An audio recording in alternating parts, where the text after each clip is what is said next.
When people talk about power, when they talk about nations shaping destiny, they always think about military strength, economic muscle, or technological dominance. But what they often forget is the power of one word. A single word, when spoken with conviction, when backed by history, when supported by the weight of 1 billion people, can shake the ground beneath the feet of the most powerful leaders in the world. That is exactly what happened when India's voice rose against the tide, and when one word coming from its leadership shattered illusions, broke through arrogance, and stood tall against the might of America itself. You see, people underestimate words. They think only actions matter, but actions begin with words. Revolutions begin with words. Change begins with words. Empires crumble because of words. And in that moment when India spoke, it wasn't just a word. It was thunder.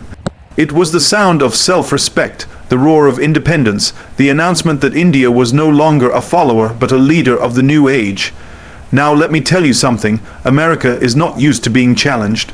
For decades, it has been the one giving commands, setting rules, making others bend. Presidents have spoken like kings of the world, expecting applause, expecting obedience, expecting silence from others. But here was India, standing across the table, unshaken, unmoved, unafraid, and that one word, so simple, so sharp, so powerful, cut through all the noise. It wasn't aggression, it wasn't insult, it wasn't disrespect. It was dignity, it was firmness, it was clarity, and when clarity comes with strength, no power in the world can ignore it. Let me tell you what makes this moment historic. For years, the West believed that India was too dependent to resist. They thought India needed validation, approval, and protection. They thought India would always compromise, always hesitate, always bend just enough to keep them happy. But times have changed. India has transformed itself, and with transformation comes confidence. Confidence changes everything. When a nation is weak, its words are whispers. When a nation is rising, its words are echoes. But when a nation is strong, when it knows its worth, when it understands its destiny, its words become roars. And that roar is what America heard that day. Imagine being in that room. Imagine the silence after the word was spoken. Imagine the faces of those who thought they had control, suddenly realizing they did not. That is not just diplomacy, my friends. That is dominance without violence, victory without war, power without destruction. That is the art of real strength. You don't always win by shouting. You don't always win by threatening. Sometimes you win by saying less, but saying it with such authority that no one dares to question you again. That is leadership. That is India rising. Think about the history of nations. Rome, Britain, the Soviet Union. Great empires rose and fell. Why? Because they failed to understand that the world changes. The same strategies don't work forever. You cannot keep treating other nations as pawns when they have become players. America, for too long, ignored this truth. It believed it could continue to dictate terms even to a country of 4 billion people, but India is not the same as it was 50 years ago, 20 years ago, or even 10 years ago. This is a new India. It builds satellites, it builds weapons, it builds software, it builds philosophy, it builds culture, it builds confidence. And when a nation builds all of this, its words carry weight. They are not just sounds in the air, they are messages written in stone. The West doesn't fear India because of its size alone. It fears India because India has discovered its voice, and a voice backed by strength is the most dangerous weapon of all. Guns can silence people, bombs can destroy cities, but no force on earth can silence an idea whose time has come. And India's time has come. The one word spoken that day was not just for that moment, it was for the future. It was a message to the world. India will no longer play second. India will no longer nod and smile while others make decisions. India will lead. India will decide. India will choose its path, its destiny, and its allies, and no one, not even America, can stop it. Now let's talk about why that one word mattered so much. It mattered because it broke arrogance. When someone believes they are invincible, when they believe they are untouchable, they become blind. They stop listening, they stop respecting, they stop learning. That was America's mistake. It thought India would never dare. It thought India's leaders would bow, but the word broke that illusion. It showed America that the age of dominance was ending and the age of respect was beginning. Respect cannot be demanded, it must be earned. And India demanded respect by refusing to bend. That's the kind of courage that changes history. Let me tell you something about courage. Courage is not about muscle. Courage is not about size. Courage is about standing tall when the world wants you to kneel. Courage is about saying no when saying yes would be easier. Courage is about protecting dignity even when it costs you. That is what India displayed, and that is why the world watched in shock and in admiration. They saw a country that was no longer afraid. They saw a country that was willing to face consequences, willing to risk pressure, willing to stand alone if necessary. And when a country shows that kind of courage, others rally behind it.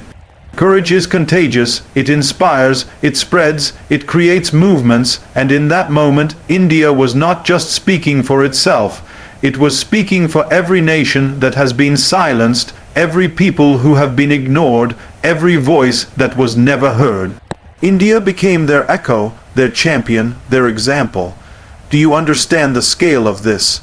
Do you understand how much power is hidden in words spoken with conviction? Nations have fought wars, lost millions of lives, spilled rivers of blood, just to claim the same respect that India claimed with one word. That is efficiency, that is brilliance, that is mastery, and the beauty of it is this: India didn't have to shout. India didn't have to threaten. India didn't have to bend morality. India stood firm, calm, and clear. That is true strength. The kind of strength that doesn't need to prove itself every second because it knows who it is. The kind of strength that doesn't beg for attention because it commands it naturally. America at that moment realized something terrifying. It realized that India cannot be manipulated anymore. It cannot be cornered, bribed, or intimidated. And that changes the global game. For decades, America played the role of puppet master, but now one of the biggest players on the board has cut the strings. That is why fear spread. That is why headlines exploded. That is why the world talked about this moment, because power shifted. And when power shifts, history changes. Let's go deeper into the psychology of this. Nations, like people, operate on perception. If you believe someone is weak, you treat them like they're weak. If you believe they're strong, you treat them with caution. For decades, the perception of India was that it was too divided, too bureaucratic, too hesitant. But that perception shattered in an instant. The world suddenly saw India as assertive, confident, and fearless. That shift in perception is priceless. It changes negotiations, alliances, trade deals, military strategy. One word changed all of that. That is why it was so powerful. You want to know the secret? The secret is identity. If you know who you are, if you know what you stand for, no one can control you. India has found its identity. It is no longer trying to be a copy of the West. It is no longer trying to please others. It is no longer ashamed of its culture, its traditions, its philosophy. It is proud of its past, proud of its present, proud of its potential. And pride backed with action becomes unstoppable. That is why India can stand tall today. That is why its words matter. The West fears this because it knows what pride can do. Pride leads to independence. Independence leads to competition. Competition leads to a new order, and the old powers don't want that. They want control, but India has broken free, and it broke free not with anger, not with chaos, but with dignity. That is why it's more dangerous, because dignity wins allies, dignity builds trust, dignity lasts longer than fear. And when a nation builds its future on dignity, it builds a future no empire can destroy. My friends, listen carefully. The world is changing faster than ever before. Technology, trade, military power, everything is shifting, but the biggest shift is in voice, whose voice is heard, whose voice sets the agenda, whose voice defines the rules. And now India's voice is louder than ever. That one word proved it. That one word showed that India will not be silenced, not be sidelined, not be underestimated. That is why America was shaken. That is why the West felt fear. Because they knew a new challenger had entered the ring, and this challenger is not afraid to fight. And let me tell you, this is just the beginning. That one word was not the end of the story. It was the first chapter of a new book. A book where India writes its own destiny, where it leads instead of follows, where it inspires instead of obeys. The rise of India is not just about economics or politics, it is about spirit. The spirit of a civilization that has endured for thousands of years, the spirit of people who never gave up, the spirit of a culture that always finds a way to adapt, survive, and thrive. That spirit is alive. And now it has found its voice, a voice so strong that even the most powerful nations must listen. So remember this moment. Remember how one word can change the balance of power. Remember how one word can shatter illusion. Remember how one word can announce the arrival of a new force. That is the power of conviction. That is the power of self-respect. That is the power of India. And the world better be ready, because this power is not going away. It is only beginning. India's assertive diplomacy is shifting the center of global decision making, and what we are witnessing today is not just a series of political moves, but a tectonic transformation in the way power is distributed across the world. For decades, the centers of authority were fixed in a few capitals: Washington, London, Brussels, and sometimes Moscow or Beijing. These cities were seen as the hubs where strategies were drawn, decisions were taken, and the rest of the world was expected to follow. But India has disrupted this old pattern with a style of diplomacy that is bold, unapologetic, and deeply rooted in its national interest. This is not the diplomacy of waiting in line or quietly nodding to decisions made elsewhere. This is diplomacy that asserts itself, that challenges outdated hierarchies, and that forces the most powerful nations to reconsider their assumptions. What makes this shift so remarkable is that India has chosen not to imitate the West's playbook, but to write its own. Instead of attaching itself to one camp and becoming a pawn in their game, India has placed itself firmly at the center of the board. It speaks with equal confidence in Washington, in Moscow, in Beijing, in Brussels, in the Gulf, and in Africa. No other country of its size and influence is playing this role today. Others are trapped in alliances that limit their freedom of action, but India has embraced strategic autonomy. It is this autonomy, backed by confidence and consistency, that has made its diplomacy a force others cannot ignore. The West expected India to choose sides in every conflict, to stand in line and obey when told to sanction, when told to condemn, when told to comply. But India has chosen a different path. It has refused to be dictated to, whether on buying oil from Russia, on joining military blocs, or on shaping global technology rules. This refusal is not arrogance, it is not stubbornness, it is clarity. Clarity about who it is, what it stands for, and where it is going. When a nation speaks with clarity, others have no choice but to listen, even if they do not agree. That is the real power of assertive diplomacy. At the heart of this diplomacy lies something that many underestimated: India's ability to blend hard power with soft power. Militarily, India is no longer a minor player. It has nuclear weapons, advanced defense capabilities, and one of the largest standing armies in the world. Economically, it is now the fastest growing major economy, a magnet for investment and innovation. But beyond this, India carries a civilizational weight that cannot be measured in statistics alone. It brings yoga, Ayurveda, philosophy, culture, cinema, and technology to the world in a way that few others can. This combination of hard and soft power makes India's voice different from anyone else's. It is not merely a loud voice, it is a respected one. It is not just demanding attention, it is commanding it, and that is why the center of global decision-making is moving toward it. Consider the global crises of recent years. On energy security, India has redefined the rules. While Western nations scrambled to control prices and restrict supplies, India boldly secured oil at favorable terms and simultaneously expanded renewable energy capacity at home. On food security, India has stepped in as a reliable exporter of grain when others held back. On health security, during the pandemic, India not only took care of its own massive population, but also sent vaccines to dozens of countries that had been left behind by Western suppliers. In each of these cases, India didn't wait for instructions. It acted, it decided, and it delivered. And in doing so, it showed the world that the solutions do not always have to come from the old centers of power. This independence of action is reshaping the mental map of global diplomacy. Smaller nations, especially in Asia, Africa, and Latin America, now look at India not as a follower of the West or a counterweight to China, but as a leader in its own right. They see in India a partner that understands their struggles, that speaks their language of development and dignity, and that does not seek to impose an agenda in exchange for help. This trust is priceless, and it is what gives India an edge in forums like the G20, BRICS, and the United Nations.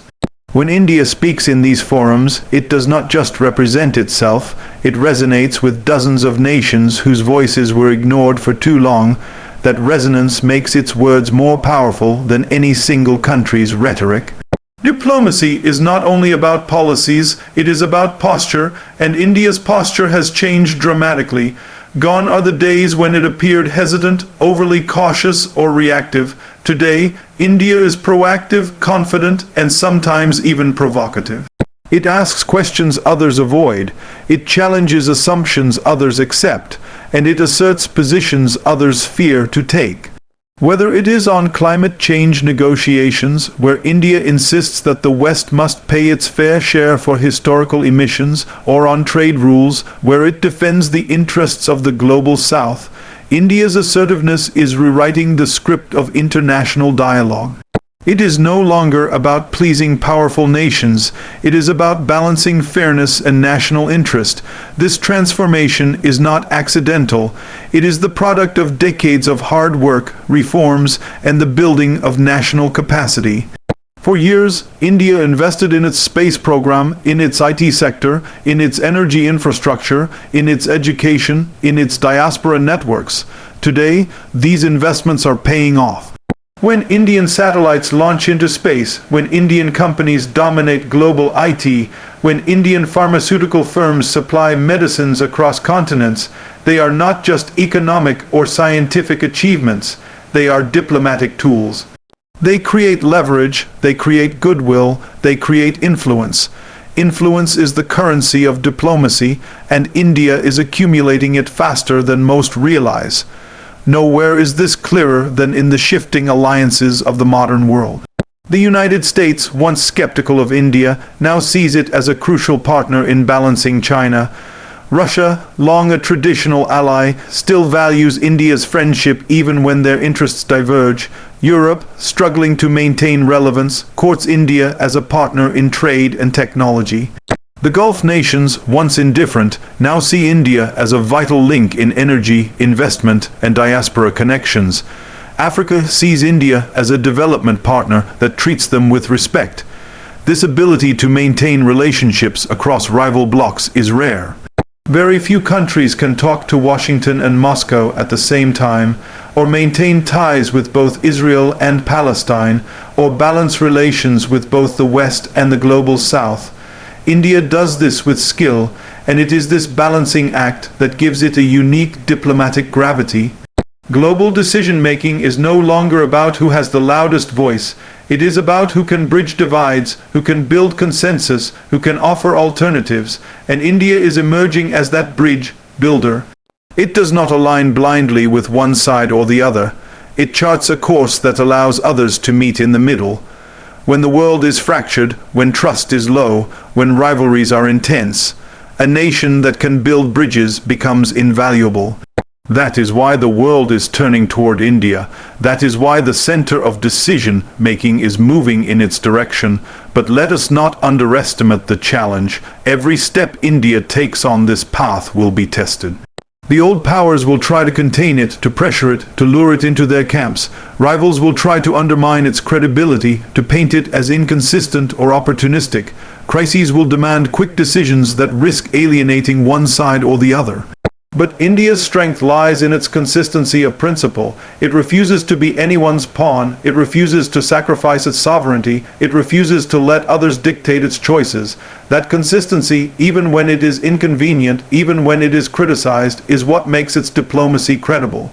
And credibility is the foundation of leadership. The consequences of this shift are profound. The world that emerges in the coming decades will not be unipolar, with one superpower ruling all. It will not even be bipolar, like during the Cold War. It will be multipolar, with several centers of influence shaping decisions. And in that multipolar world, India's assertive diplomacy ensures that New Delhi is not a peripheral voice but a central one. It is in the rooms where decisions are made, it is on the tables where agreements are signed, it is in the conversations that shape the future. That is not a privilege, it is a responsibility. And India has shown it is ready to carry that responsibility with the weight of history and the vision of the future. This is why India's rise is not just a national achievement, it is a global event. It changes how the West behaves, how Asia aligns, how Africa hopes, how the global South dreams. It shifts the psychology of diplomacy from domination to dialogue, from dictation to negotiation, from compliance to cooperation. And that shift is bigger than any single policy or deal. It is a change in the very fabric of international relations. India, with its assertive diplomacy, is stitching that fabric anew, and in the process, moving the needle of power toward itself in ways the old world never anticipated.